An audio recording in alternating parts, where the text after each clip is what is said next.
Thank you very much. It's my pleasure to introduce to you Lindy Crescitelli, who is the co-chair of the Gandhi King Season for Nonviolence. Lindy. Thank you, Terry. And thank you for inviting our keynote speaker, Jerry Mitchell, here, because I think it's extremely timely. Right now, many of us are fighting for justice, especially for our brothers and sisters of color. And it's at some point, I think some of us may want to throw our hands in the air and give up hope. But this keynote speaker tells us that, as Dr. King is often quoted as saying, the arc of the moral universe is long, but it bends towards justice. And Jerry Mitchell's work puts that into practice, as he has helped reopen cases of assassinations of historic civil rights martyrs and actually helped achieve some long overdue justice, including helping to put at least 4 Klansmen behind bars for horrific crimes, including Brian Della Beckworth for the 1963 assassination of NAACP leader Medgar Evers, Bobby Cherry for the 1963 bombing of the Birmingham, Alabama 16th Street Baptist Church that killed the 4 little girls. And most recently, Edgar Ray Killen for helping orchestrate the June 21st, 1964 killings of civil rights activists Schwerner, Cheney, and Goodman. In 1996, actor Jerry Levine portrayed our keynote speaker, Jerry Mitchell, in Rob Reiner's hit film, Ghosts of Mississippi. In November 2005, he became the youngest recipient ever of Columbia University's John Chancellor Award for Excellence in Journalism for his 17 years at the time of pursuing justice. Mr. Mitchell's narrative, The Preacher and the Klansman, received the Associated Press's Outstanding Writing Award and also received a Columbia Journalism School Award for coverage of race and ethnicity. Some call him the Simon Wiesenthal of the South. And for anyone who doesn't know that history, Simon Wiesenthal is famous among many other things, making sure that Nazis were prosecuted and justice was achieved there, similar to what Mr. Mitchell is doing in the South for our own United States tragic history. Jerry Mitchell currently lives in Jackson, Mississippi, and continues to serve as an investigative reporter at the Clarion Ledger. In February 2020, Simon & Schuster released his much anticipated memoir, Race Against Time. A reporter reopens the unsolved murder cases of the civil rights era. I have the book right here, not autographed yet, Jerry. And I highly recommend it. There's a great quote from one of my favorite authors, John Grisham, on here. So it's a book that I hope you will all be inspired to read after this. The New York Times said in their review of it, Rage Against Time admirably assumes the heavy burden that Jerry Mitchell takes on. It warrants praise, gratitude, and a wide audience. So without further ado, on behalf of the Reverend Cherry Troya and Communities United for Respect and Trust and the 17th Annual Conference and all the wonderful co-sponsoring organizations, we give you our keynote speaker, Mr. Jerry Mitchell. And if you want to unmute to applaud for a second so we get that energy, why don't we do that? If you're so inspired, you can unmute as long as you remute yourself. And let's give Jerry Mitchell a big welcome from New York all the way to Mississippi. Welcome, welcome. All right, please start, play from the start. All right, so I wanted to start off to tell you about, I know most of you know about this killing, killings, but 2 of these young men were from New York, obviously. Andy Goodman, the one on the left, and all the way on the right is Mickey Schwerner. And they were both from New York. Some of you may have known their families or still know their families that live in New York still. I know Dr. Goodman herself was the mother of Andy Goodman, was very active in those circles and the family, the whole family really. And then the middle is James Cheney, who was from Mississippi, a place called Meridian, which is in East Mississippi, almost at the Alabama line. So not too long ago, so these three young men were killed by the Klan. They were upset that they come to Mississippi, these civil rights activists that come to Mississippi and were trying to encourage and helping African Americans be able to vote, register to vote, and vote in Mississippi.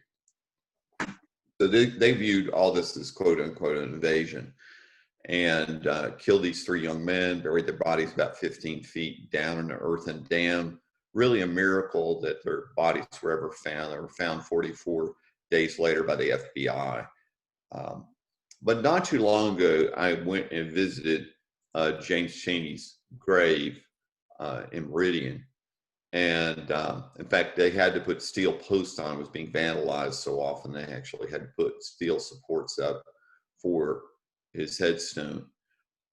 But on the front of the grave, it says, "There are those who are alive yet will never live, those who are dead yet will live forever. Great deeds inspire and encourage the living." So I want to talk about some of those whose great deeds inspire us, including Medgar Evers. Medgar Evers was a field secretary for the Mississippi NAACP.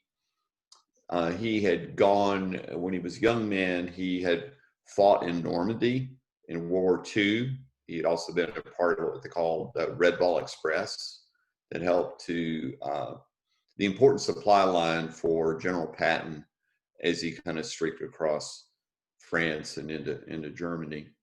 And then came home and fought in the civil rights movement.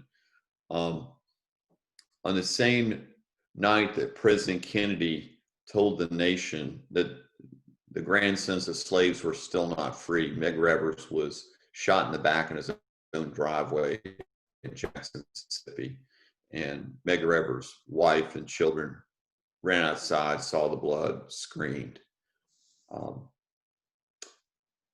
don't know if you're like me, but if someone tells me I can't have something, I want it like a million times worse. So there was something in Mississippi called the Mississippi Sovereignty Commission.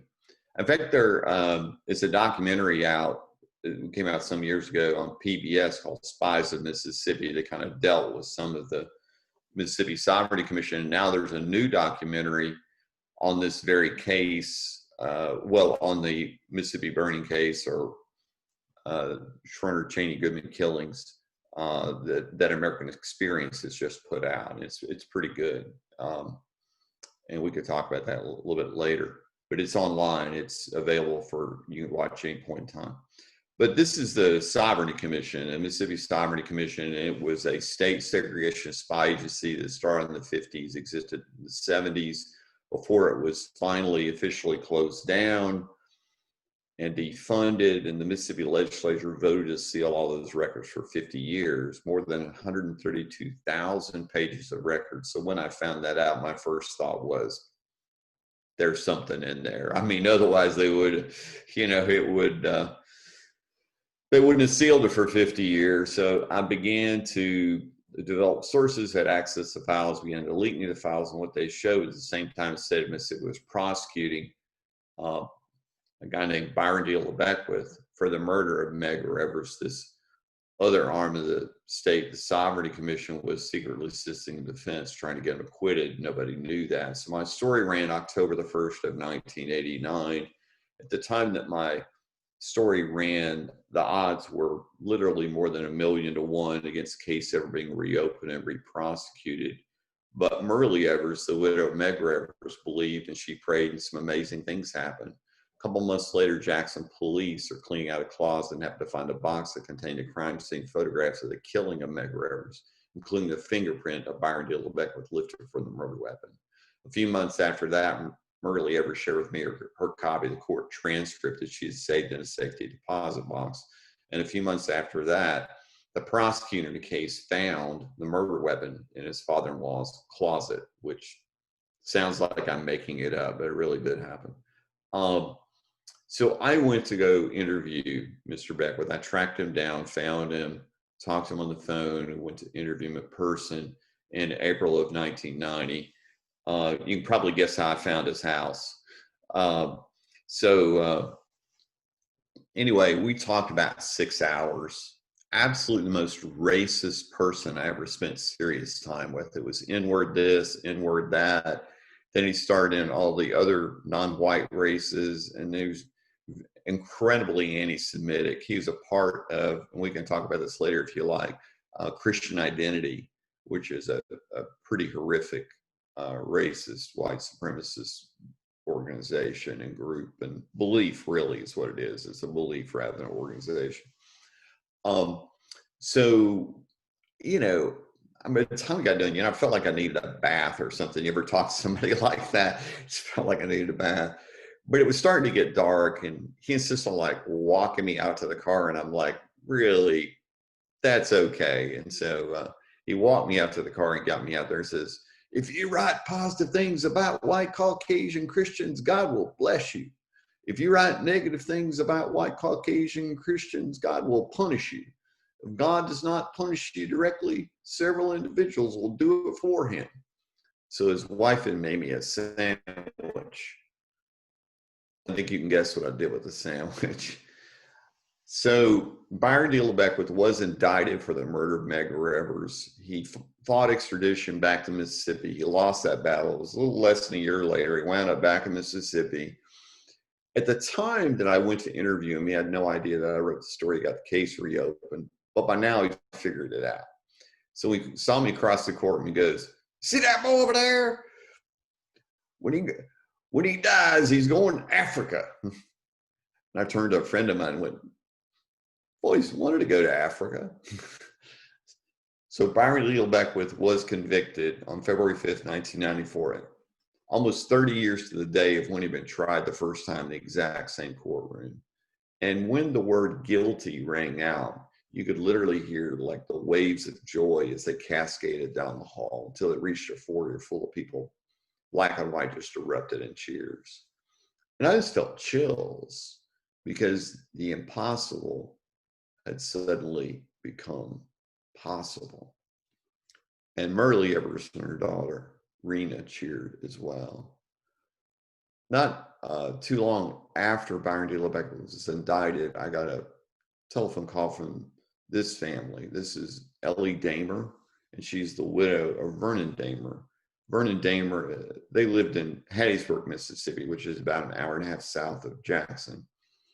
But Vernon Damer was a farmer, businessman, entrepreneur, very dedicated, NAACP leader, very dedicated to voting rights. And he believed that would help change the country once that Black Americans had the right to vote, that would truly have the right to vote in places like Mississippi. At that point in time, I believe the number of Black Americans able to vote is like less than 7%. So anyway, he was dedicated to fighting to have voting rights for all Americans, and the Klan didn't like that. Attacked him and his family in the middle of the night, January 10th, 1966. Set their house on fire, began firing their guns into the house. Vernon Damer woke up, grabbed his shotgun, ran to the front of the house, began firing back the Klansmen so his family could escape safely out a back window. Unfortunately, the flames of the fire seared his lungs, and he died later that day. A few weeks later, in the mail came his voter registration card. He had fought his whole life for the right of all Americans to be able to vote, but never been able to cast a ballot himself. The guy who, at the time of the attack, he had 4 sons in the military, and in fact, a total 6 of his 7 sons served a total of 78 years in the armed forces, protecting his country. But of course, there was no one protecting their home. And he had 4, as I mentioned, sons in the military at the time, and this is what they returned home to find. The guy who ordered the killing was this guy whose name was Sam Bowers, the head of the White Knights of KKK in Mississippi, responsible for at least 10, probably 11 killings in Mississippi. Bowers had been tried in the case, but never been convicted. So I met with the Vernon Damer family, and they told me about the case, and then they met with the district attorney. He acted interested, and so it looked, you know, it looked initially like something was going to happen. The district attorney acted interested, and then over time he got cold feet. And he had an excuse, and then when they got taken care of, there was another excuse, and it just looked like nothing was going to happen. And then he decided not to run again for office. Another guy came in who had seemed to have even less interest in the case. And so he came forward, and anyway, nothing was going to happen. So I ended up getting an offer, a scholarship to go to Ohio State and get my master's. So that's what I did. I was literally in Ohio State, and I got this telephone call from this guy. This is 1997. I got a telephone call from this guy. I didn't know the guy, nor would he give me his name, but wanted to meet with me. And he was in Mississippi.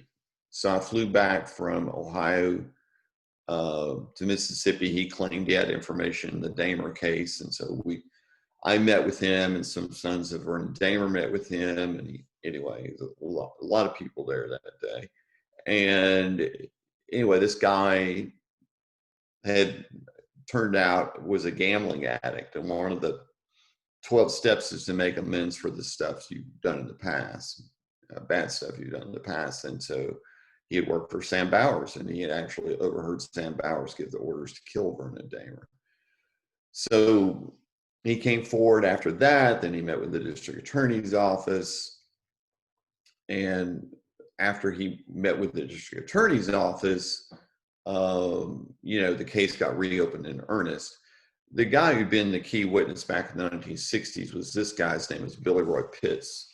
Billy Roy Pitts was involved in killing Vernon Damer, dropped his gun, got caught, plead guilty to murder, got life sentence for that, plead guilty to federal charges, and got 5 years for that. So I was researching exactly how much time he had gotten, because a lot of these guys, they got pardoned by the governor and various things. I couldn't find a record of his state time.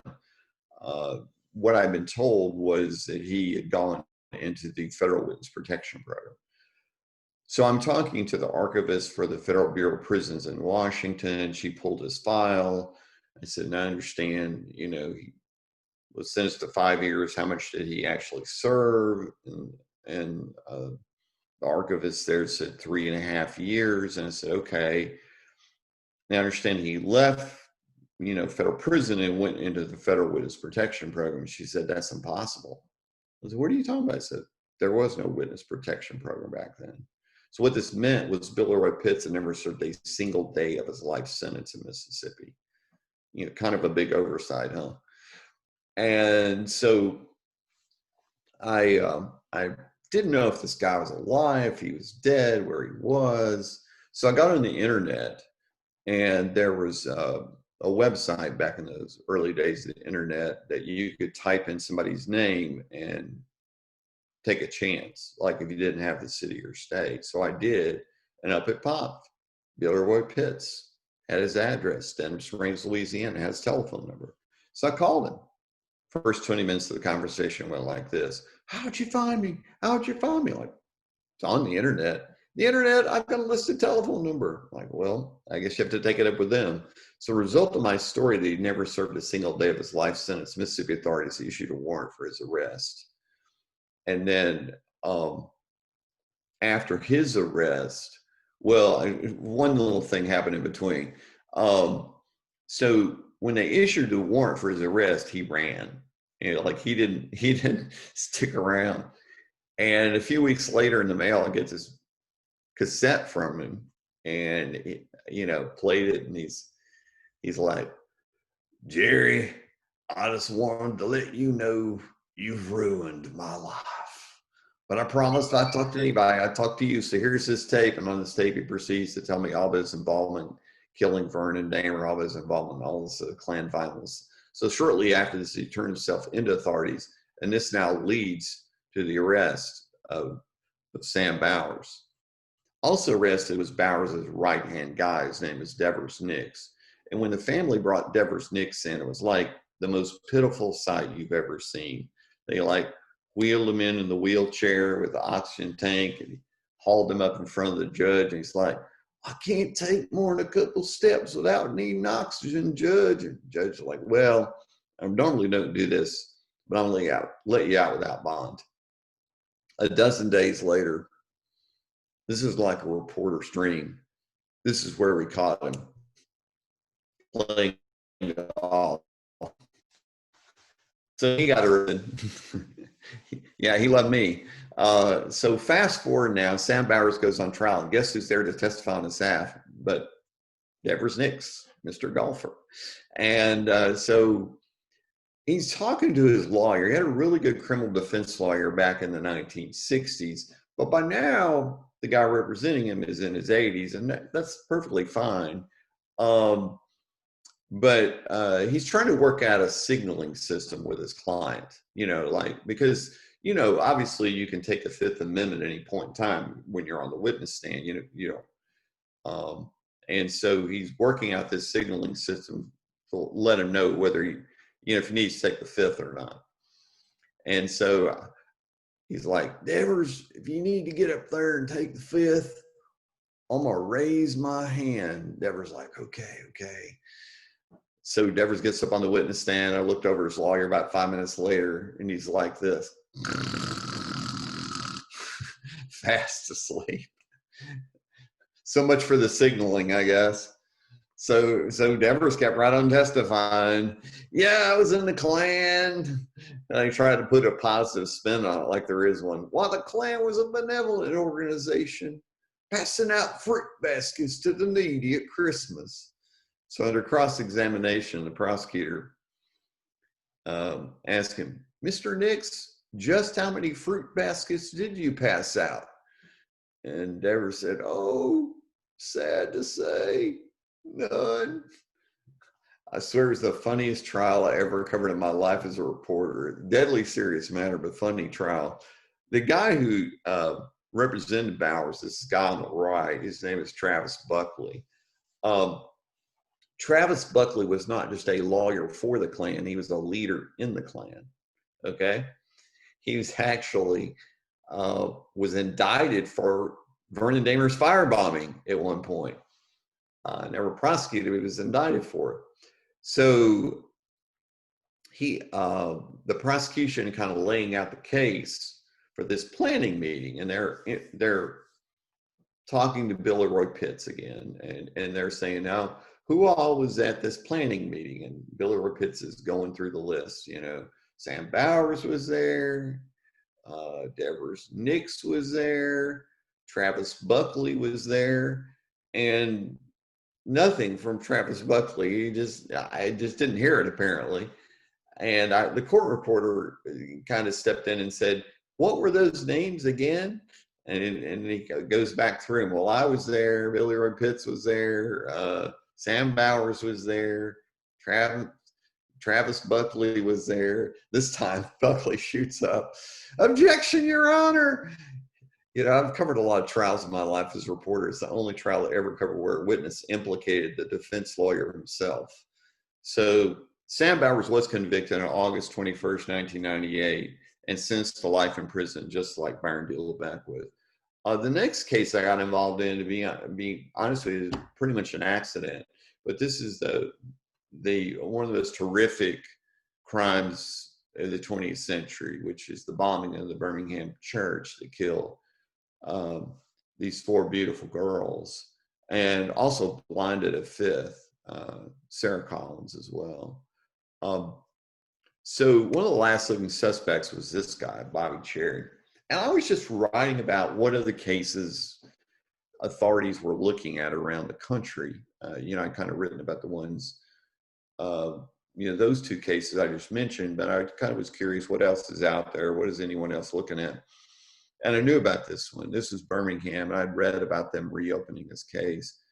But I talked to Bobby Cherry once on the phone, and then his wife emailed me and said, Bobby wants to talk to you. So I'm like, okay. So I drove over. He lived near Tyler, Texas, which is not far from where I grew up, which is the schizophrenic town of Texarkana. And so we met. I took him out for barbecue. because I guess that's what you take Klansmen out for. I'm not really sure, but so we ate barbecue, we talked, and he's like, I didn't have anything to do with that church bombing. I left that sign shop at 9:45 because I had to get home and watch wrestling. He pulled out this sworn statement from this woman. Yes, I remember that night where we were all sitting around watching wrestling.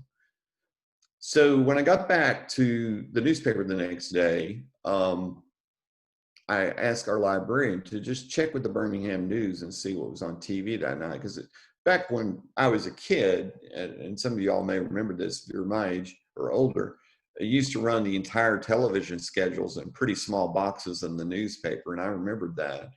And so I just had her check with the Birmingham News to see what was on TV that night. And the next day, Susan came back to me and said there was no wrestling. And so, which struck me as so stupid, right? In fact, there hadn't been wrestling on for years, it turned out. This is like televised wrestling, local. It was local televised wrestling, not some kind of national feed. And so anyway, he got arrested after my story came out, and then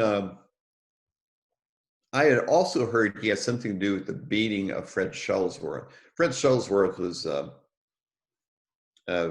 incredibly heroic civil rights activist leader in Alabama. He's the one who invited Dr. King to come to Birmingham, and that's where they were arrested. The Birmingham letter to the Birmingham from the Birmingham jail, and that, and any kind of pictures from that period of time, those protests. That basically Reverend Shuttlesworth's the one who invited King to come and be a part of that protest. So anyway, I heard that Bobby Cherry had been involved in that beating. He had kind of denied it to me. And so anyway, one day in the mail, get a big, thick picture, a book of biography of Fred Shuttlesworth. And so I don't know if you're like me, but the first thing I do when I get a big, thick book, look through the pictures, so I'm looking through the pictures, and there's a picture of the beating of Fred Shuttlesworth. So now I'm curious. It's a real distant shot, really couldn't make anything out. So I contacted the author and said, hey, are there any other pictures of the beating of Fred Shuttlesworth? He's like, because I'm already thinking of Bobby Cherry now. He's like, there's footage of it. I said, oh, you're kidding. So he pointed me to this old CBS documentary. I was able to get a hold of it. And my problem, I watched it, but my problem was I didn't know what Bobby Cherry looked like in 1957. So I contacted his son, reached out to his son, called him on his cell phone. He was a truck driver, and asked if he'd come by and look at it, because he came through Mississippi once in a while, and says, yeah, sure. So he came by, played the footage for him, and said, yep, there's Dad. This is a clip from it. That's Fred Shuttlesworth on the far left. That's his wife, who was stabbed as well. And the daughter, you can see at the far left, who had her ankle broken. And then Bobby Cherry's the one to the right with the cigarette and the white shirt.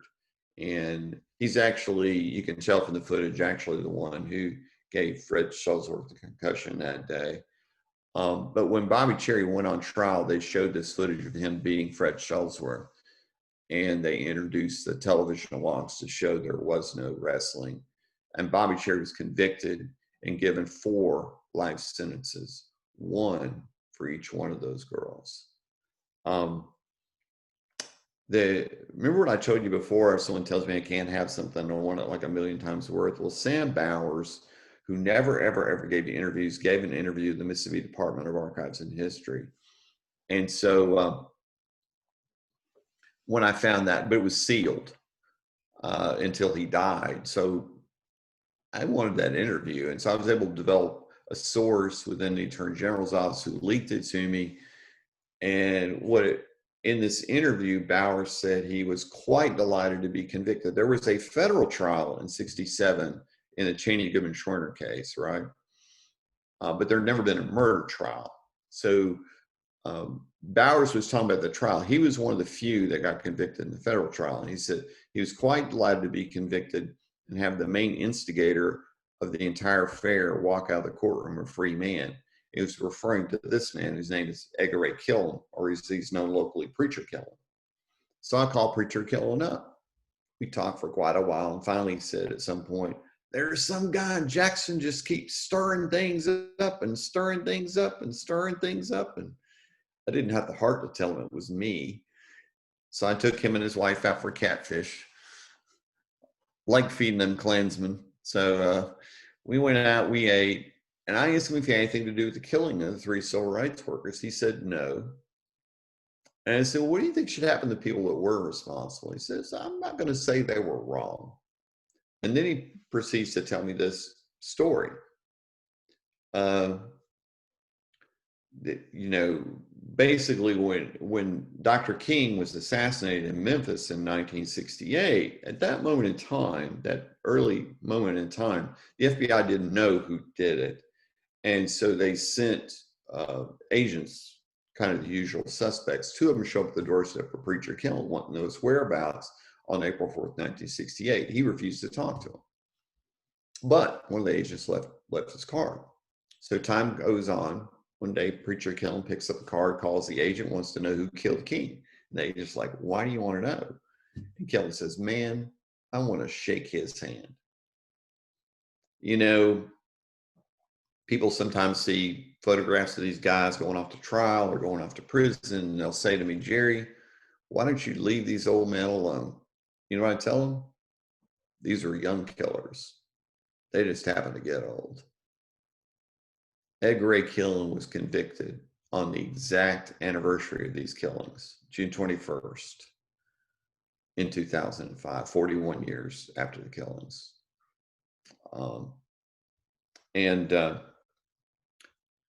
This is what his handiwork that he orchestrated. The unfortunate part is the hate that caused this has never really gone away, has it? 5 years ago, a young man entered this church in Charleston and killed these 9 beautiful people. And not long after that, someone walked into a synagogue in Pittsburgh and killed 11 people. And then a year ago in El Paso, a man drove all the way from the Dallas area to El Paso and killed a couple of dozen people, injured a couple dozen more, because he was, quote, trying to halt the invasion, which was exact language that the Klan used in Mississippi in 1964. And then, of course, more recently, we've had these killings of Breonna Taylor and Ahmaud Arbery and George Floyd by current or former law enforcement. And it's heartbreaking. It feels as if we're walking back in time instead of forward in time. And so we see that, and of course, I mentioned earlier about the American Experience documentary, talks at length about the involvement of law enforcement in the killings of Cheney, Goodman, and Shorter. So these events very much echo what has happened in the past as well. As for me personally, you know, I've had dozens of death threats and things like that, and it led to an unexpected gift, and that was the gift of living fearlessly. And living fearlessly is not about living for something. Living fearlessly is not about living without fear, right? It's about living beyond fear. It's about living for something greater than ourselves. And that's what you see in the civil rights movement, right? And people who've been involved in those activities they live for something greater than themselves. They're dedicated to that cause. It's not about them. And to date now, there have been 24 convictions in these civil rights cold cases. And it's a matter of faith with me, but I believe God's hand's been involved in these cases.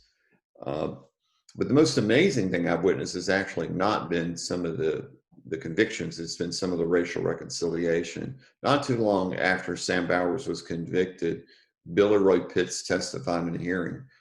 After he got done, he walked to the back of the courtroom and ran into Mrs. Damer. And Billy Roy Pitts apologized to Mrs. Damer and asked her to forgive him for killing her husband.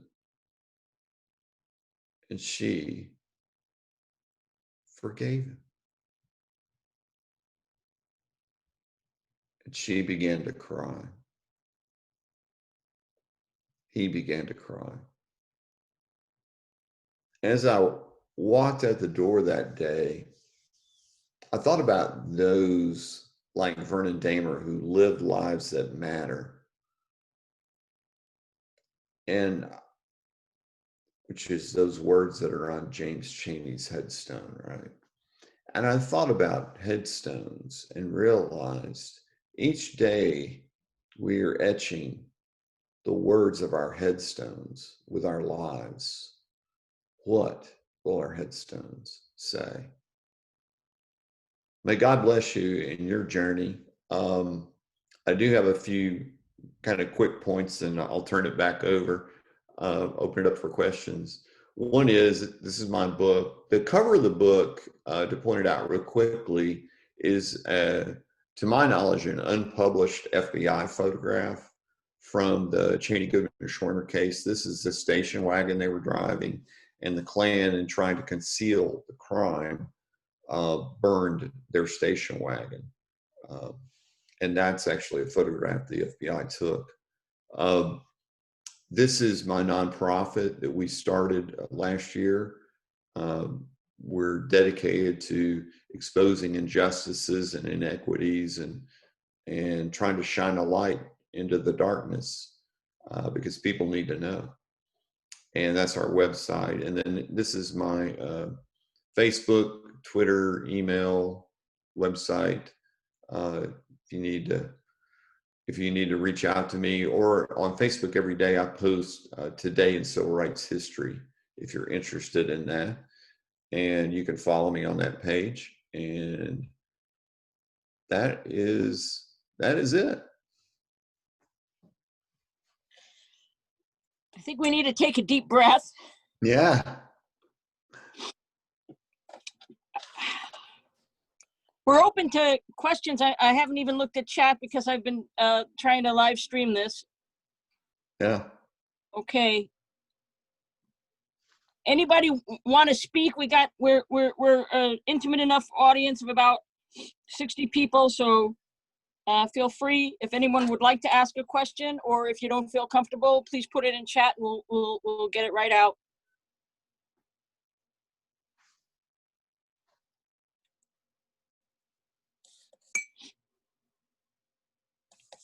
I'll break the ice while the rest of you get brave and ask those questions, please. Jerry Mitchell, first of all, thank you again for that address. It is everything you intended it to be. It's inspiring. And what would the advice be for like journalists today, or as the public, to encourage journalists today to do the kind of work that you're doing? Like I see pieces on Breonna Taylor and they're so muddled. Your stuff is so clear.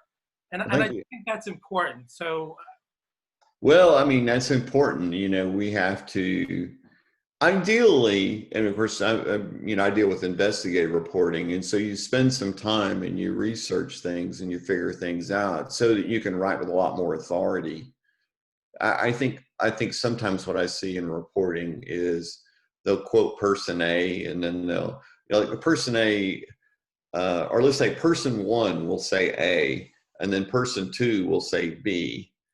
And that's kind of how the article just goes back and forth, and it doesn't go anywhere. And I never understood that. I always think that's not very, if nothing else, try to start a conversation, like go to person two who says B, and then go back to person one and say, hey, they said B. What do you say to that?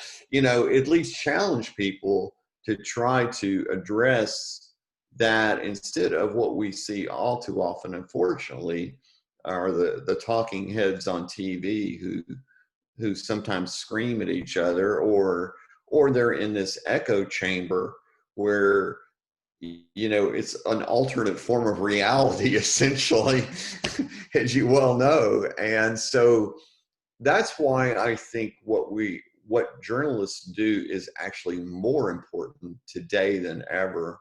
And I think it's important, for all of us, a call to all of us, don't, just because somebody posted on Twitter or Facebook doesn't mean it's true.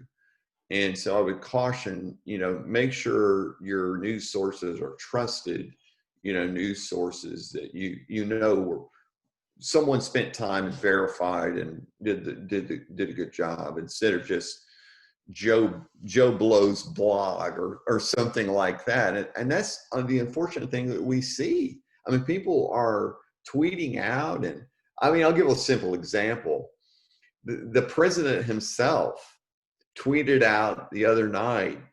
It was a post by a satirical. It's a satirical online publication. They were making a joke out of it. They weren't even being serious. And then the president took it and went, "Oh, did you see this?"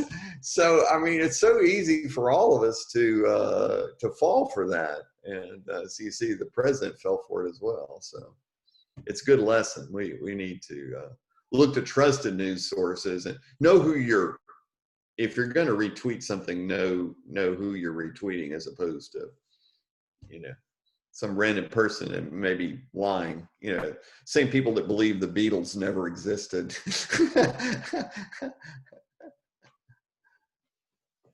And then we didn't land on the moon, and, you know, all those other kind of crazy conspiracy things. So, Mr. Mitchell, I just have a quick question. Sure. When you first started on your road with this particular genre of investigative journalism, what was your position before that? I mean, had this type of thing happened, you know, Yeah. Go ahead. I'm sorry. Yeah, well, I mean, I was nothing. I was just a lowly court reporter for the Clarion Ledger. I just, that's all I was doing. I was covering courts every day. I covered, you know, the county courts. I covered the state court, you know, like the Supreme Court, Mississippi, and then I covered, you know, anything beyond, and then federal courts and anything beyond that. That was kind of my area, my beat. So I got assigned to, you know, this is the other part of the story. It's in the book. Is I got assigned to go cover the Mississippi burning movie, and that kind of began my journey. I think at least for me, you know, it's a matter of justice. You know, justice had never been done, and I would hope other journalists would be outraged as well by injustices, whether they're current or, you know, some that have never been dealt with. There were so many families that never saw justice, far more that never saw justice than did see this kind of delayed justice in these cases. So I had no special background other than I wanted to be an investigative reporter. I read All the President's Men, and that made me want to be an investigative reporter. So.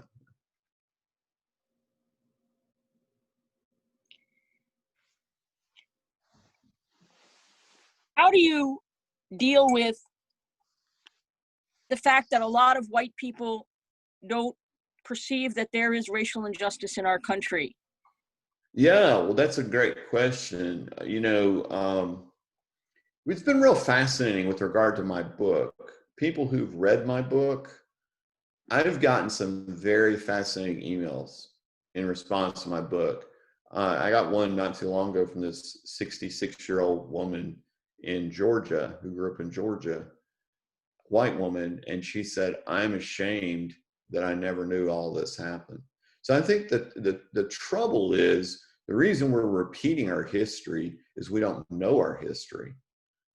And that's my sense, because I've had that comment over and over and over and over again from people. They had no idea. I mean, these are intelligent people. This is not a matter of intelligence. It's a matter of the fact that we need to teach this history in schools. We're not doing it. You know, our students aren't learning this history. It's an important thing. And this is why they need to know this history so we don't repeat it. I mean, it seemed, you know, it feels like that's what we're doing right now.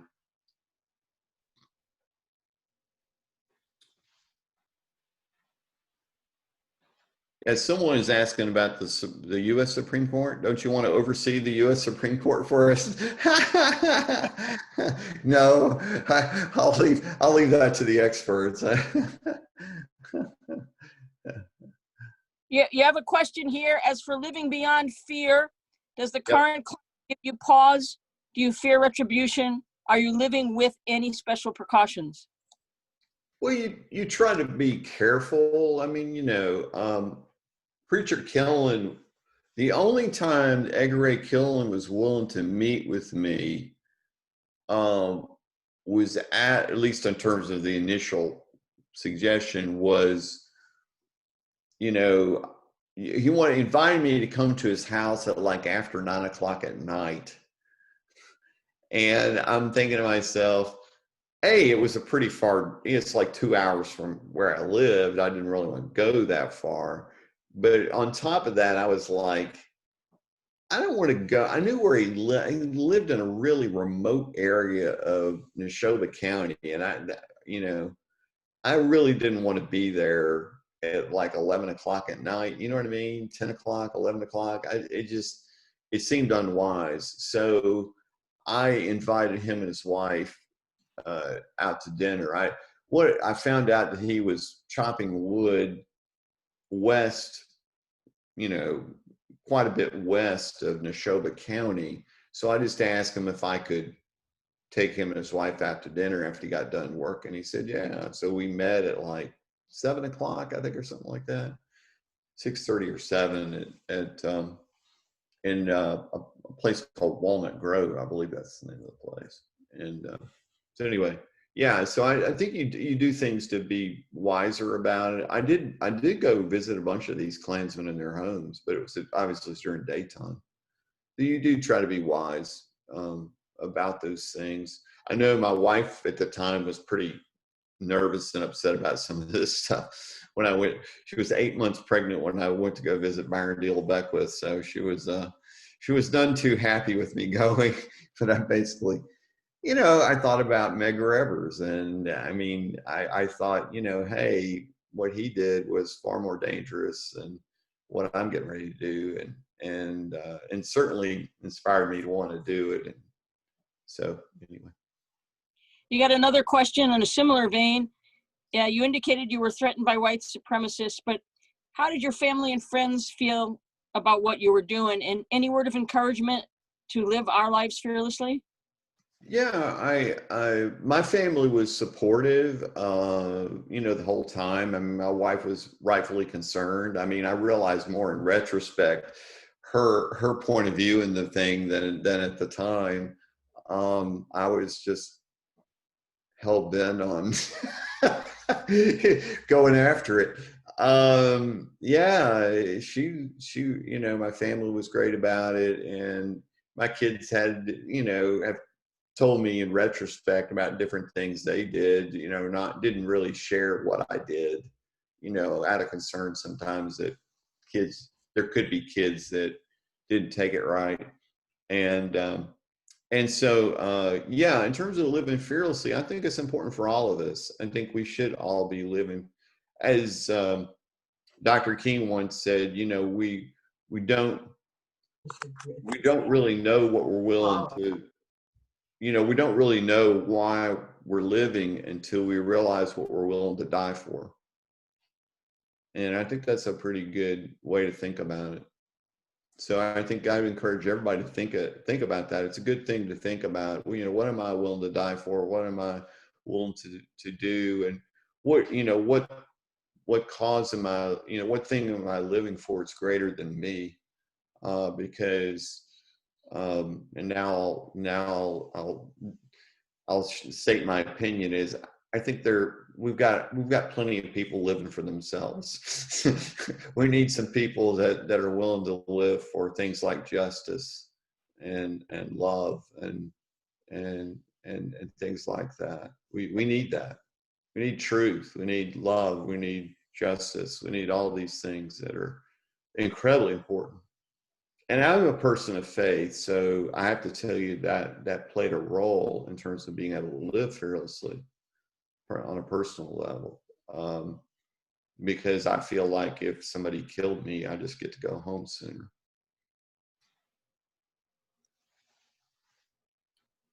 There's another question in the chat from Michael Howard. What gives you strength in your campaign for justice and love? Yeah, well, I mentioned my faith, and I have to kind of mention it again, and the people that I know, and you know, my faith has certainly strengthened me. I feel like God strengthened me, and then on top of that, I've certainly have very good friends who've been very, very supportive of this, and people that I hardly know who've been supportive of this. I mean, I'd love to have you join, follow me on Facebook, and if you hate it, you can unfollow it. But there's almost always an interesting discussion, following a post. Sometimes it's people that I post about, they say it's their relative, or they know them, or they knew them, or whatever. So it always leads to a very interesting discussion sometimes on that. So yeah, I've been very encouraged. Mr. Mitchell, do you anticipate that there may be a wave of racialized violence and new civil rights crimes after the November 3rd election, or activity by these new white supremacist militias that are popping up? And for those of us who aren't attorneys, what advice do you have for how we can live out our own commitment to racial justice when we feel so helpless to impact these world events that are surrounding us? Man, that's a great question. I wish I had all the answers to it. I think that we have to stand for what's right, regardless. I think we have to stand for what's true. And as your organization, I think it's your belief and opposed to bias and violence. Those are important to oppose those. We have to, I am a fan of the civil rights movement, and I do believe Dr. King was right in kind of copying what Gandhi had done in India. I think that's, was kind of what influenced him. And I think it worked in India, it worked in the civil rights movement here. And I think that would be the thing we want to make sure we encourage, is for people to remain nonviolent, even if people are being ugly or, abusive, I'm talking language wise, then doesn't mean we have to retaliate in kind. I mean, I think you saw that with people in the civil rights movement. People would scream and spit and say all sorts of terrible things to them, and yet they were, even when being beaten, you see John Lewis, even when he was beaten, he didn't react violently. And didn't that, and his ability to do that made him more powerful than ever, didn't it? You know what I mean? I mean, it was like him doing that at Selma and then coming back, what was it, 2 days later? And he's got bandages on his head and he's back out there marching again.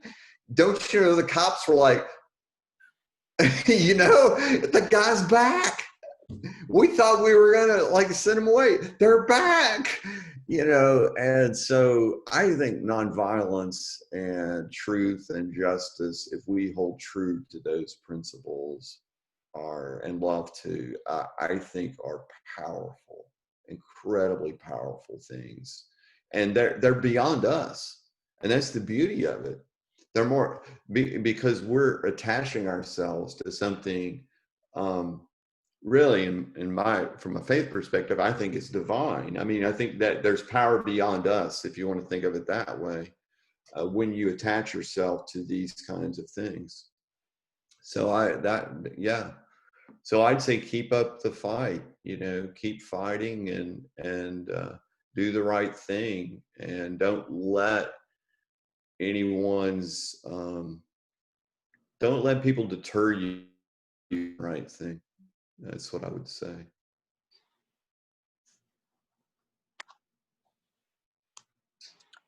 Just checking chat one more time. Question from John: is there a current case you're working on that you could give us a hint as to who or what it involves? Yeah, I've got several different cases I'm kind of working on. One is what's called a no body case. It's a guy's been in prison for 20 years and they never found a body. And so it's a very fascinating case. And they didn't find DNA, they found mitochondrial DNA. So all of it's real odd, and so I'm working on that case. I'm also working on, don't laugh too hard. I got sucked into this and then decided, oh, let me see if I can do something about that. I'm actually working on Tiger King, the cold case in Tiger King. There's a cold case in the Tiger King case. I'm not recommending the documentary, but if you are interested in finding about the cold case, all you gotta do is watch episode 3. You don't have to watch the whole thing. But yeah, the guy disappeared 23 years ago, Don Lewis. So that's another one I'm looking at. And and someone's asking about racism and that white people need to take responsibility for it. Amen. I mean, I think that's the other part of the problem. People don't, if they knew the history, then this is the typical thing you hear sometimes in the South from people. Well, my family didn't own slaves. or to this day, people teach that the Civil War was was not fought over slavery. It had nothing to do with slavery. And I'm like, oh, really? And they go, well, what's it over? Well, states' rights. I go, what right was that? It was the right to own people as property. Right? But I always send them to the Mississippi Articles of Secession, which basically says, our whole reason we're doing this is slavery. I just, I never hear from them again after that. I just say, just go read this, and then I'm happy to debate it with you.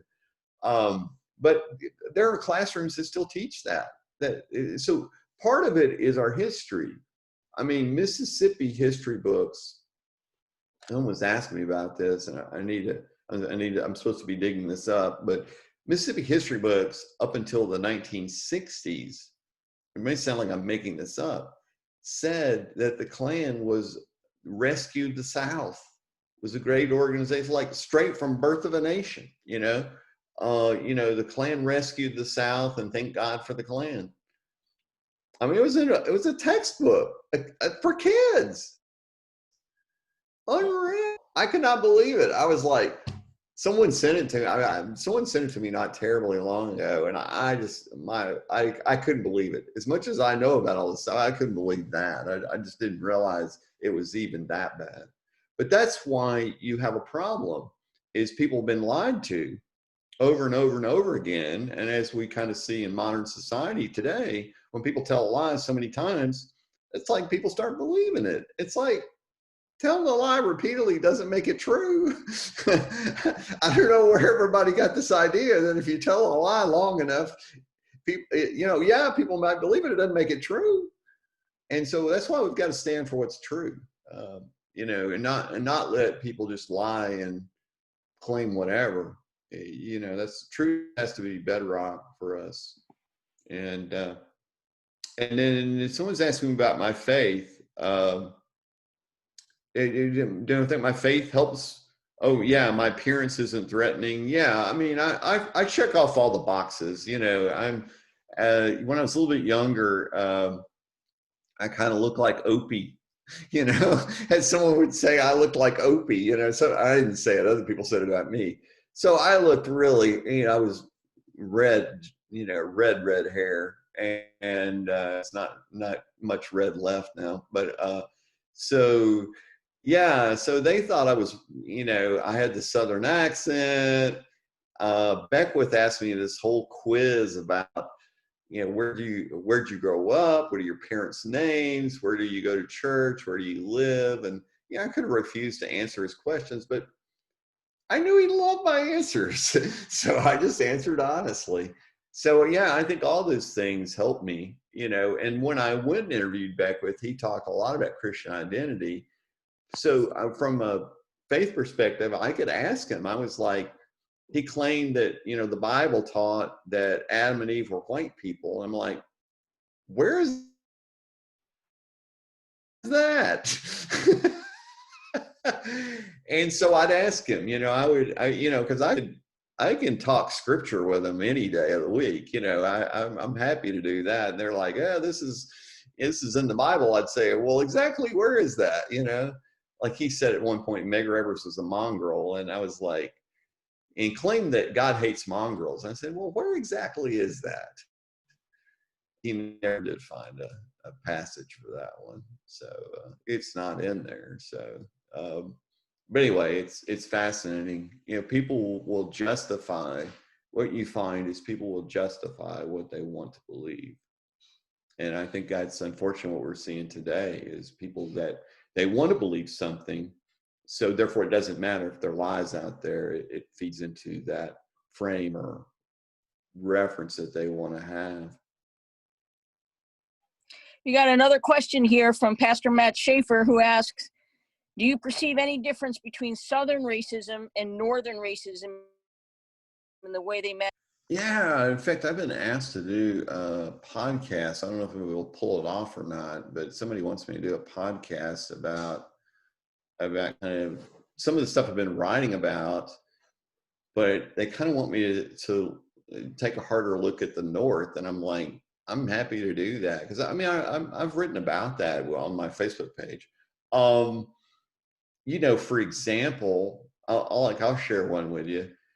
One of the biggest racial massacres in the United States since the Civil War began, where one of them took place? Manhattan. During the Civil War.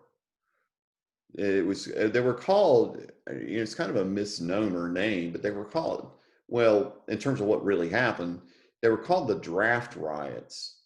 And there's even a movie about draft riots. Scorsese did a film about the draft riots, but this part got conveniently left out, which is basically they went around area of Manhattan, and basically anyone who was Black, like there was orphanage, they burned it to the ground.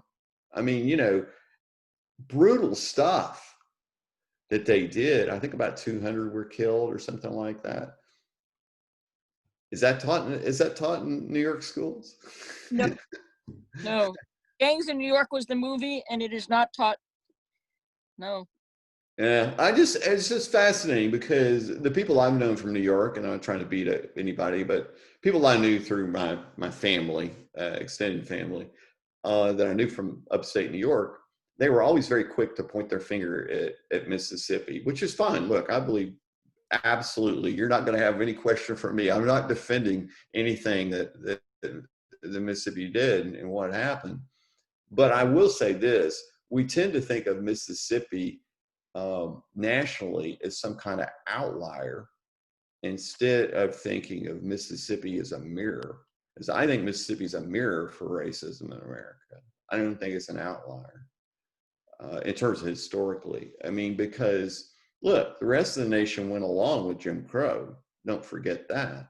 And Jim Crow didn't begin in the South. It began in Ohio.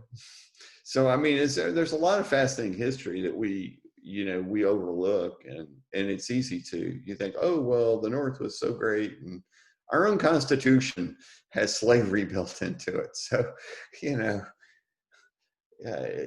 saying that someone who was enslaved was only 3/5 of a person. I mean, that's built into our own Constitution. So we shouldn't act, high and mighty about, oh, look at that terrible Mississippi. Thank God we're not like them, because I think all of us as a nation struggle with that. So is there any difference?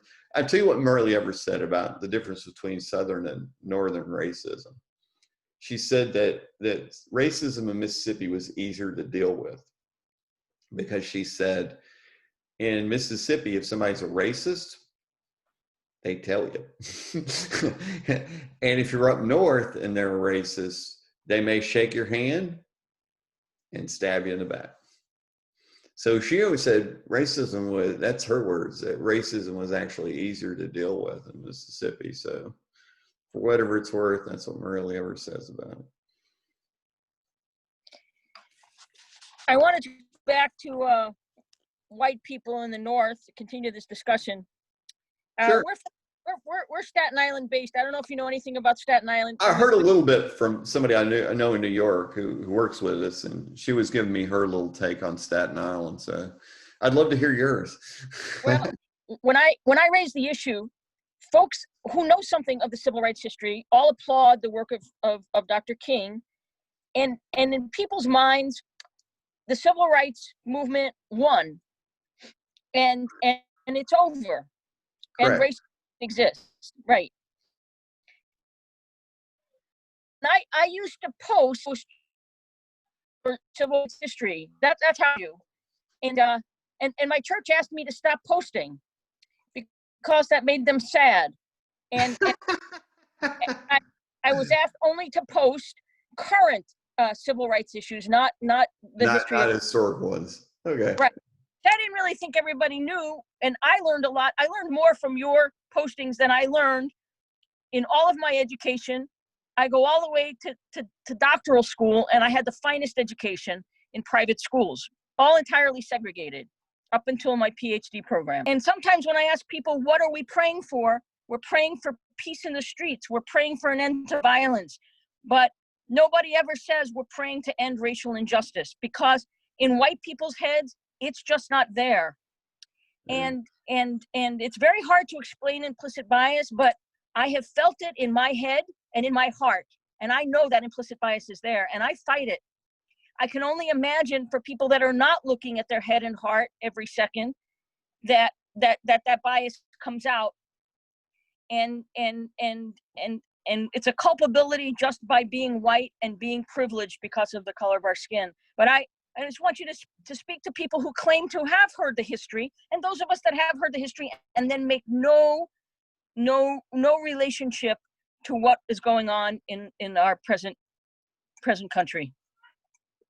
I mean, how do you speak to that? How do I speak to that? Yeah. Well, I think if we understood the context of where we are, how did we get here, then I think we're better suited to deal with the present, if that makes any sense. Because again, I'm telling you, one of the problems is people don't know that. And therefore, this is how they think of the civil rights movement. The average American thinks of the civil rights movement. Rosa Parks sat down, Dr. King stood up, African Americans got their rights, end of story. And it's just so wrong. It's a reduction, obviously, of the history, but it omits so many things that we need to know. I mean, simple little things like that Rosa Parks wasn't the first woman who sat down on a bus in Montgomery, Alabama in 1955 and refused to give up her seat and got arrested. She was actually the fifth.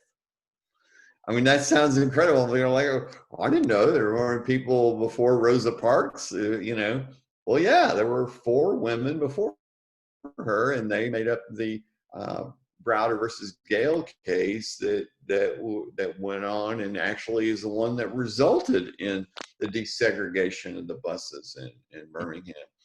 So, Claudette, Colvin was the first one who got arrested. And so, and then there were people before them.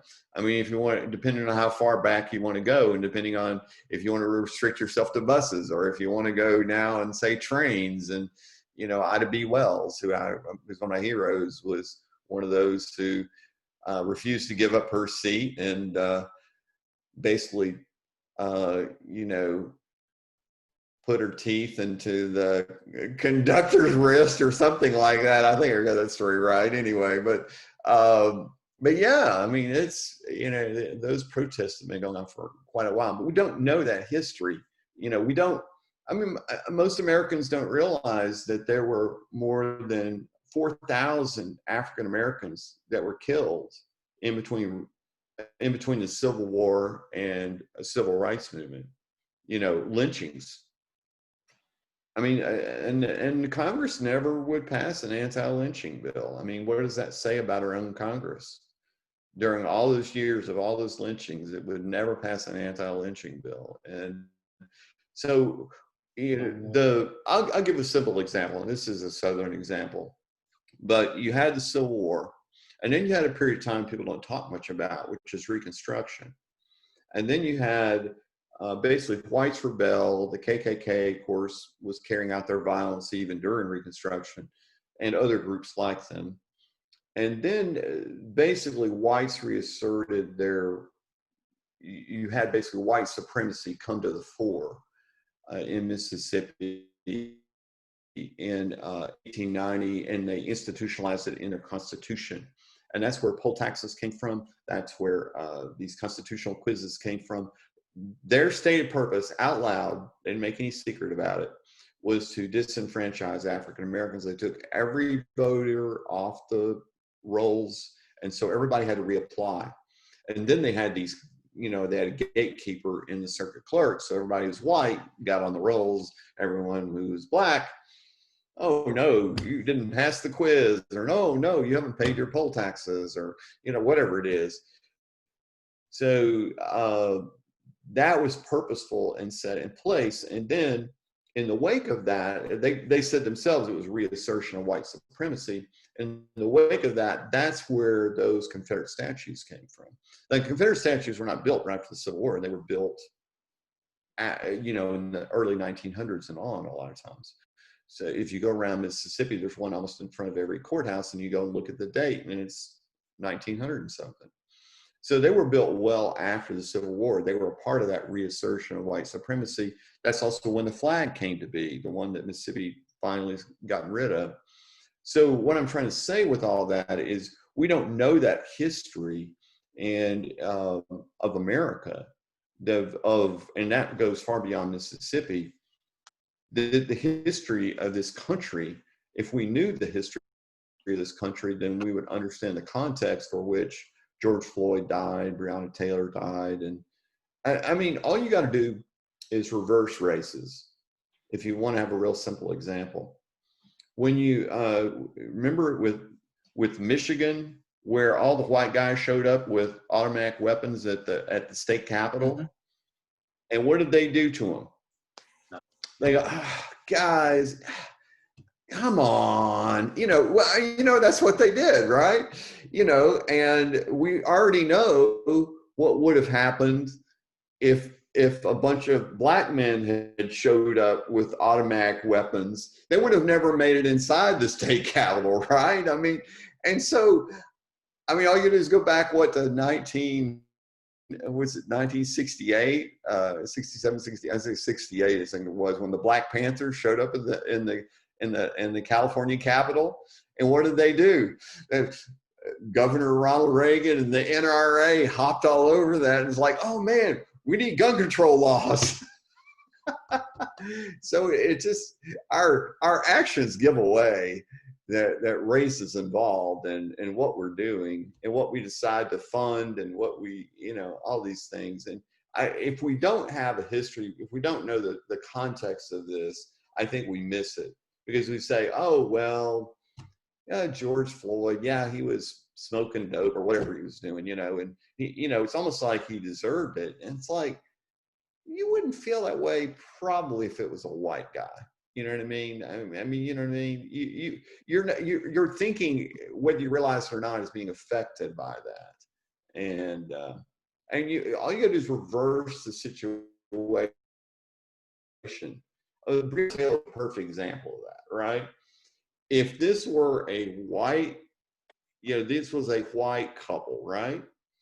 And the cops burst in unannounced, and a good old boy had shot back, wouldn't we go, hey, wait a minute, we got a castle doctrine in place. You're supposed to be able to defend yourself if someone barges into your house. So it's very fascinating. And they do have a castle law, I'm pretty sure, in Kentucky. So, so that's the thing that's kind of interesting to me. It's like if you reverse races, it goes back to Time to Kill, the John Grisham's book. That's the famous argument that Matthew McConaughey makes at the end. Was, well, now imagine she's white, and all of a sudden that changes the whole dynamic, because they've been thinking one way, and you're reversing the way they think about it. People think of race all the time. They just don't realize they're thinking about it. Hey, Jason, you got a question? Do you want to ask Mr. Mitchell? Yes, I do. Hello, Mr. Mitchell. It's great to finally meet you after all these years. Yeah. I have a quick question. Sure. I was wondering if you think it's important for Northern and Southern youth to connect with each other. I think that's a terrific idea. Back in the 70s, I think they had a Philadelphia to Philadelphia connection, which is the Philadelphia, Pennsylvania, and Philadelphia, Mississippi. But I think it's a terrific idea. It should happen. I know of some, on just various individual ways. I know Tougaloo College, which is a historically Black college, has had their relationship with Brown University. And so they've kind of done student exchanges and different things.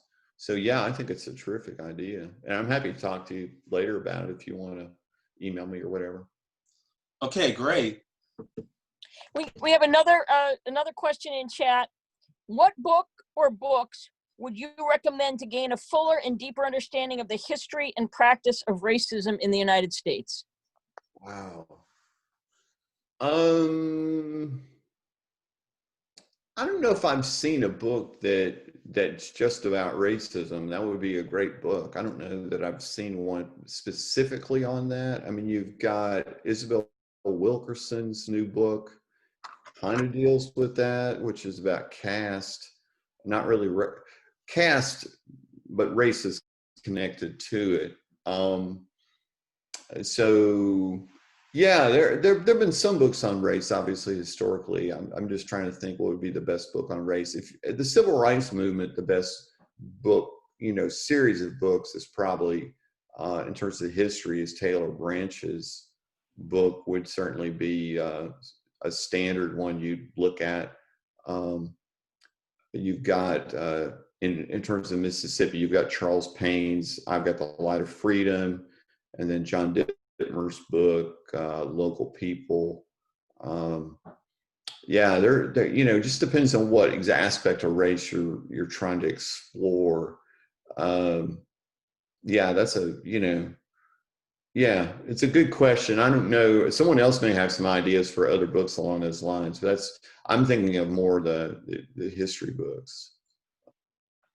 Anyone else have any suggestions on good books of race to read?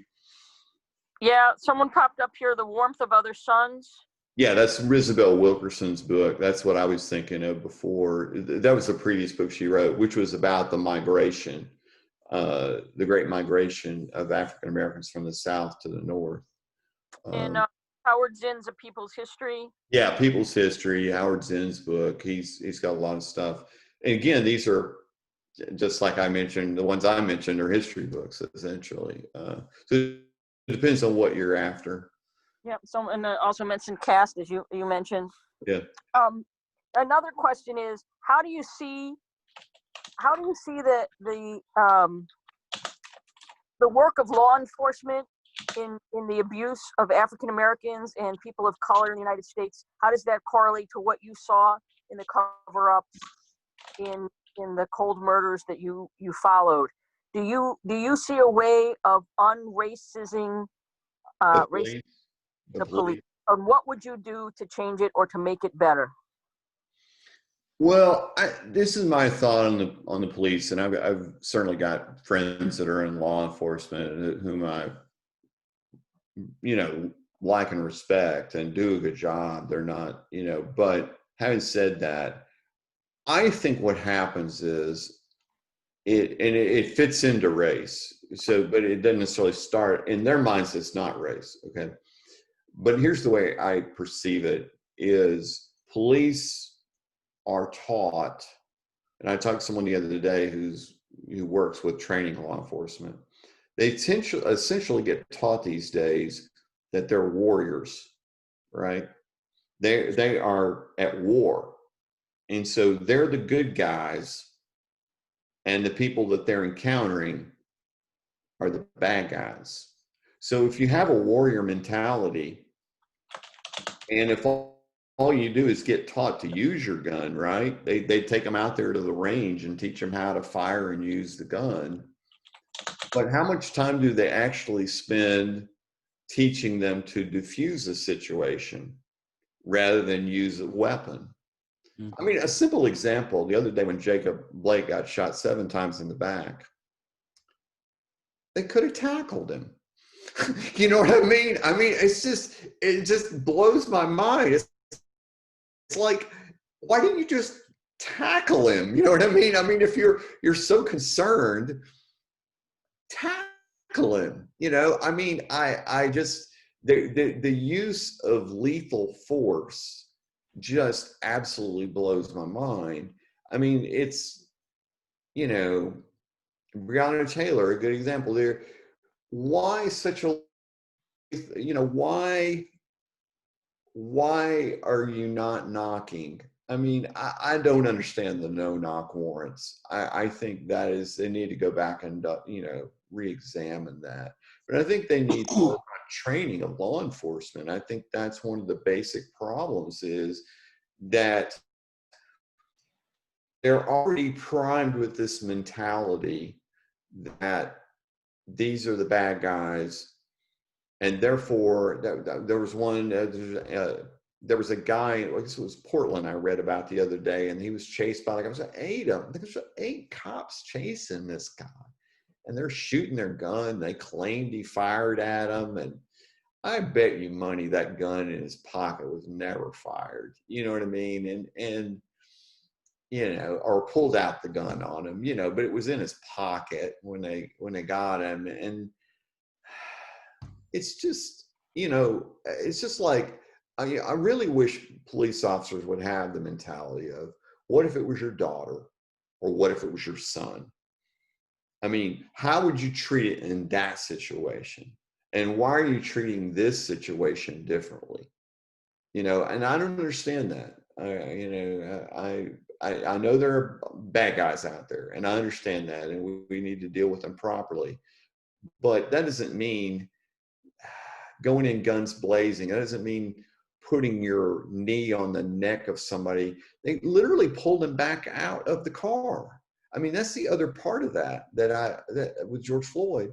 The guy was already in the car. He wasn't, by this point, did he resist? Yeah, all that stuff. Yeah. But he was in the car. He was in the car by that point. This guy, the guy that put the knee in the neck, he pulled him back out of the car and put him on the ground because he wanted to punish him. I don't know if he had a previous encounter with him. I don't know if he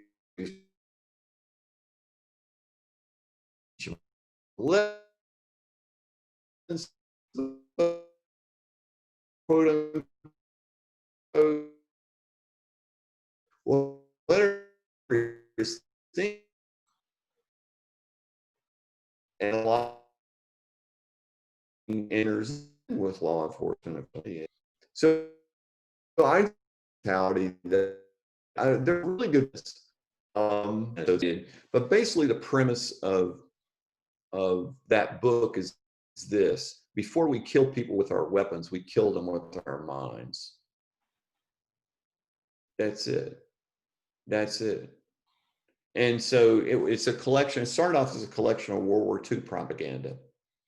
And so this is why language matters, because when people, we consider them an enemy, then all of a sudden they're the monster, or they're, you know, this huge threat to society, or they're this or they're that. And if someone destroys a monster, shouldn't society be patting them on the back, right? And that becomes the mentality, whether you're law enforcement or whether you're, you know, whatever else. And so I think it's very dangerous when politicians use that kind of language, when they start calling people monsters, when they start calling murderers and rapists and monsters and whatever else, pick your word. That encourages people to act violently, in my opinion, because you're dehumanizing them. Before people hate, they fear. And when they fear, they dehumanize. And when you dehumanize people, you give yourself permission to destroy. And that's what I see in all these cases, whether we're talking about George Floyd and all those cases, or if we're talking about the cases I've written about. Appreciate that response. Just to say, there's some folks that also offered some other books. Yeah, I'm looking at the list. Lies My Teacher Told Me. That's a good one. Weary Feet, Rested Souls by Townsend Davis. The Bluest Eye. Stamped from the Beginning, Lies My Teacher Told Me. Bluest Eye, Toni Morrison, her first book. Yeah. Yeah. And Eisner Prize is excellent. Yeah. That's a good one on the civil rights movement. Yeah. There's more comments. Hold on, we're just getting to them. We're keeping people's attention here. We got about 50 people on the line.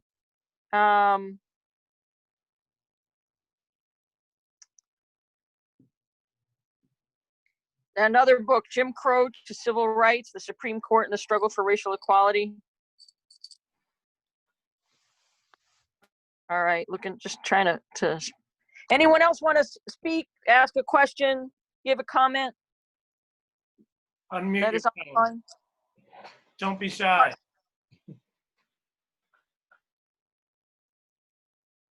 So I want to respond on the law enforcement issue, if I might, for just a second. I would take it a step further, Mr. Mitchell. Go ahead. Feel free to take it further. For whatever it's worth, I've witnessed some brutal actions. Yeah, exactly. And I close my eyes when I say that. And I've reflected on it because I only know good police officers, and I've served as an advisor to Commissioner Kelly and to Commissioner Bratton. And my take on it is going back to the implicit bias in a very deep way. Right. There are messages that we as white people have inside our brain. Yes. That I can't say where they came from, but they say black is bad. Black is dangerous. Yeah. Walk on the other side of the street. Don't go in the neighborhood. Don't go down there. They're going to hurt you. And and they play over in your head as a kid, and they're there all the time, and you're not aware of it. Mm-hmm. And I believe in some circumstances, I think there are people who are brutal and intentionally hurt people, and with a gun in their hands, that's much more dangerous. But I think for the rank and file folks who are in law enforcement, that tape plays in their head. And many of our white officers, just like me as a white person in New York City, never went to school, never lived in a neighborhood with people of color. Only in my adult life did I ever have that experience. So from the very start, you have not established relationships with people who are different than you. And then the tape plays in your head. Right. And then you respond out of fear, and fear becomes deadly force. Yeah. When I was doing work in the police academy several years ago, I had an African-American officer take me aside and say, what happened to Eric Gardner would not have happened to Eric Gardner had I been on the shift that day. because he said these white, and he said this, and so I'm quoting him or paraphrasing him. He said white officers only hear black male perp over the radio. Black male perp. He says they hear black male perp over and over again. That's what they hear in their heads. This person is the monster. This person is the enemy. And so whoever they meet, that's a black person. There's a trigger that goes off that says that's the person not to be trusted. That's the person that could potentially kill you. Right. And so that doesn't excuse anything, but it says that the racism is so deep inside of us at an unconscious level that it's really hard to move out. And that's the core of things that I see being unleashed in the wave of white supremacist activity that's going on. I mean, it's a fear. It's a deep fear that people have translated into hate and into I don't even know what the word is, into protecting my own people and my own territory. And I don't know how we dismantle Identity. When you start getting to that, you're getting to identity. Yeah. And where do people find their identities? And when you have such fear and division being sown by politicians and others, people retreat to their identity group, their most basic identity group, I guess you might call it. So, you know. Rabbi Howell, you're on the phone. I'm sorry. Yeah, I'm on the phone. So I have police officers in my congregation, and they keep saying to me, you know, if only they didn't resist, they'd be okay. Just don't resist, and then it'll all be sorted out if you go to the police station. So it's their fault because they resisted. What's like, and that doesn't seem to be what I see. Right? Some people can resist and other people can't. But what's an effective way of responding to that from police officers in my congregation who say, well, you know, just don't resist, just let me put the handcuffs on you and you'll be fine? Well, it's not true. I mean, we've seen killings where they didn't wait. Right. You know, the 12-year-old in Chicago who got shot who was holding a toy gun, you know, I mean, they didn't really give him a chance. They just kind of pulled up guns blazing, you know. So I don't know that I believe that, but even if you accept it as that, again, you see a marked difference in the way that people who are arrested, people who resist, who are white and how they're treated, and then people who resist and they're black and how they're treated. I saw a video not terribly long ago, this white woman, and he pulled her over. I don't know whatever he pulled her over for. A police officer pulled her over, and then she took off. You know, and then he chased her down. He ended up tasing her, but he never, he never, he didn't like he didn't ever do anything else to her. You know what I mean? I mean, like, it's very fascinating to me that whites less often get killed, you know, in these situations. And, you know, I'm talking about, you know, and it's kind of, it's anecdotal. It's also, that's what the data shows as well. But you see over and over again, you know, I remember someone did this experiment where a black guy was walking down the street with a, you know, like an, you know, automatic or semi-automatic weapon. And when the police saw him, they shouted at him, get down, you know, they're like shouting at him. And then the white guy, he walks up and he's carrying a semi-automatic weapon. It's like, oh, hey man, you need to go take that back home.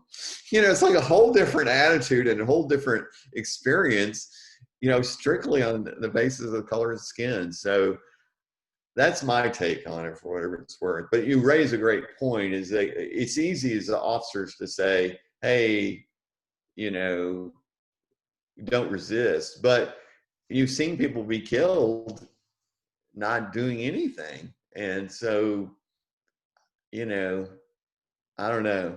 It's awful. Ahmaud Arbery's running down through the neighborhood and gets killed, by a former law enforcement officer. So it's good question. Hello? Hello? Yeah. Yeah. Hi, my name is Don Cow. I'm with Project REACH, Chinese American Planning Council, and we are partners with Project Hospitality. I'm in the process of writing a proposal for an organization that wants Project REACH to come in and address white power and privilege. And they're very intentional about it, and I'm actually impressed. And the reason why I haven't finished the proposal is because they've asked some very good questions about how to address what Terry had brought up in terms of implicit bias and all of these other things. And I put something in the chat, and I looked at it and I thought, oh my God, it's not complete enough. And I talk about how I think we can't not talk about capitalism and the institutional and systemic racism that is kept in place by our economic system that leads us all to flounder around figuring out how we as lay people should address white folks and people of color when we're not in those bastions of power. And then I think of Kimberly Jones. Have you all heard her 6-minute rant about Tulsa and Rosewood?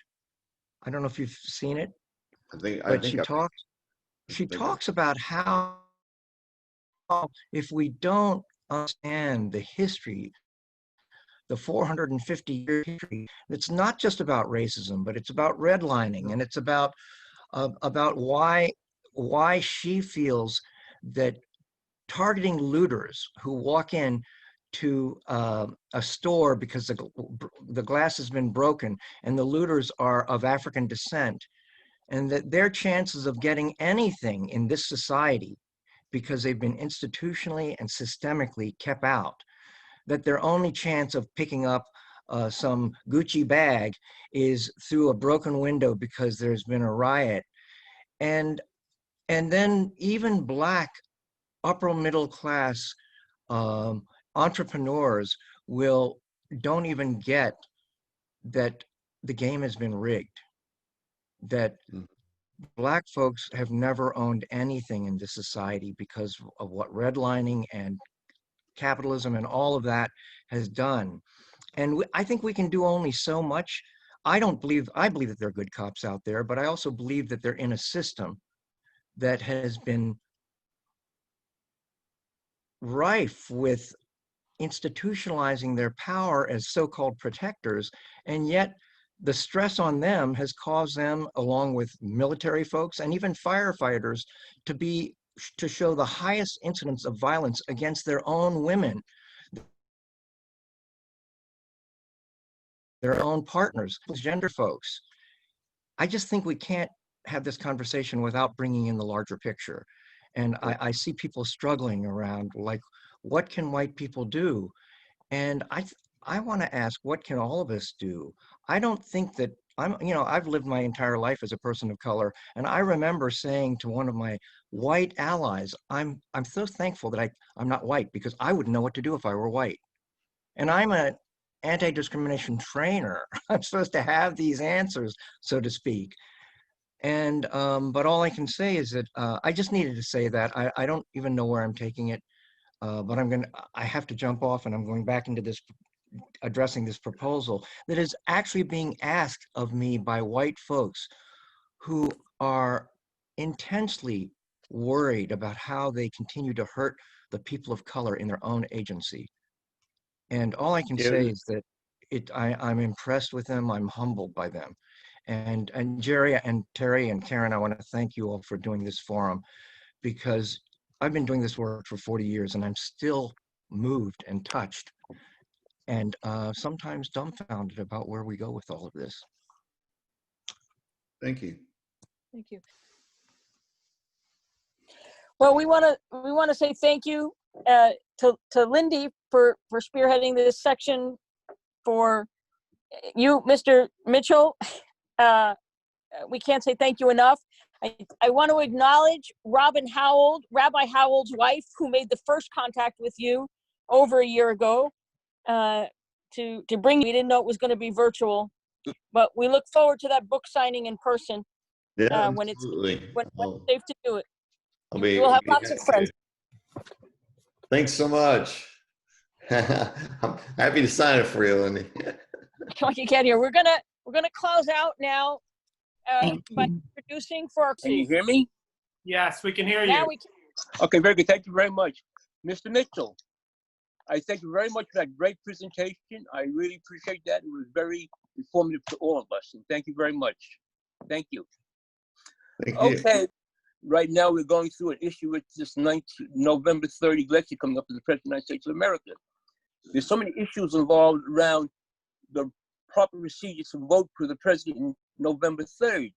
Some of them might be sincere, some might be regarded as, I call it, voter suppression. That's against the law, voter suppression, but that's what we're dealing with right now. So in my case, I would say the best way to eliminate anti-bias or discrimination is don't rely upon legislation, just get to know people, become friendly, gain their trust. Now, it's a hard, easy thing to say that, but to really get people to get together, trust one another, and become friends. It's not a difficult thing, perhaps, maybe it's not, but that I think is the only true way to eliminate anti-bias discrimination in this country. Get to know one another, become friendly, trust one another, and that will go a long way to resolving what legislation is not done. So I would just like to say that I hope that this has been very fruitful, very educational forum this past week for everybody. I know today was very educational hearing Mr. Mitchell speak, and so I hope you all had a great informative time. And I thank you very much, everybody, for allowing this to take place. Thank you. Have a good day. Thank you, Mr. Joshi. Thank you, Mr. Mitchell. Thank you, Lindy Crescitelli, all of the people on the committee, all of the organizations who co-sponsored, all of the people who made those workshops possible. We wish you all goodness, protection, and may God work through us to make justice possible and a future of peace. So thank you again, Mr. Mitchell. We are so deeply grateful to you. Thank you, everyone, for participating in the 17th Annual Anti-Bias Solution Making Summit. Thank you. Thank you very much. Appreciate Okay, it. good day, everybody. Thank you. Thank you. Thank you, Mr. Joshi. My pleasure. Thank you. We're going to leave the chat up for a little longer so people can put in their emails. We'll be in touch with you, Mr. Mitchell. Thank you so much. Mr. Crescitelli, I'll be sure to email you a copy of the recording and the chat box, and you too, Terry. Yeah, thank you so much. Thanks so much, Karen. Thank you for Karen. this week. Thank you, Lindy. Thank you, Beautiful Karen. introduction. Beautiful. Beautiful.